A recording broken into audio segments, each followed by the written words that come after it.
बाजार में चलते हुए अली की नजर जमीन पर पड़े एक पर्स पर पड़ी। अली ने झुककर पर्स उठाया और उसे ध्यान से देखा।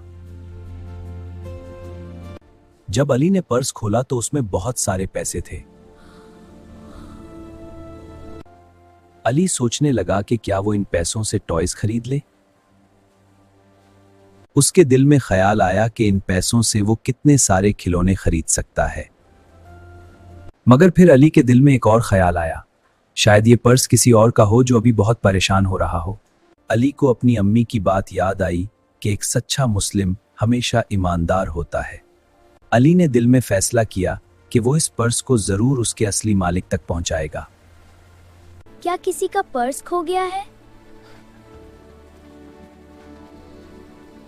मगर किसी को भी उस पर्स के बारे में कुछ पता नहीं था।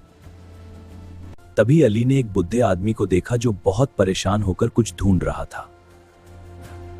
अली को लगा शायद ये आदमी ही अपना खोया हुआ पर्स ढूंढ रहा है।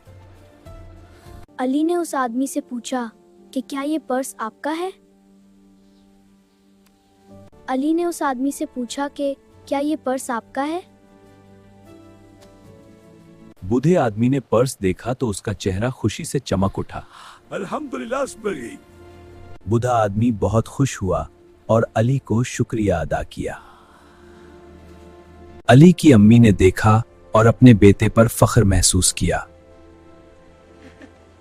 अली के दिल में खुशी थी क्योंकि उसने सही फैसला किया था। बेटा, अल्लाह ईमानदार लोगों को पसंद करता है।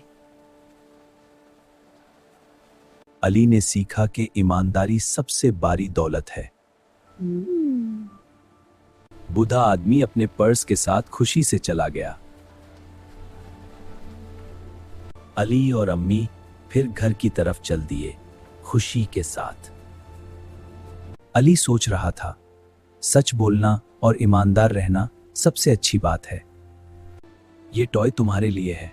वाह, शुक्रिया। उसने सीखा कि अच्छाई करना हमेशा खुशी देती है। मैं हमेशा सच बोलूंगा। बेटा, हमेशा ईमानदार रहो और अल्लाह की पसंद बनो।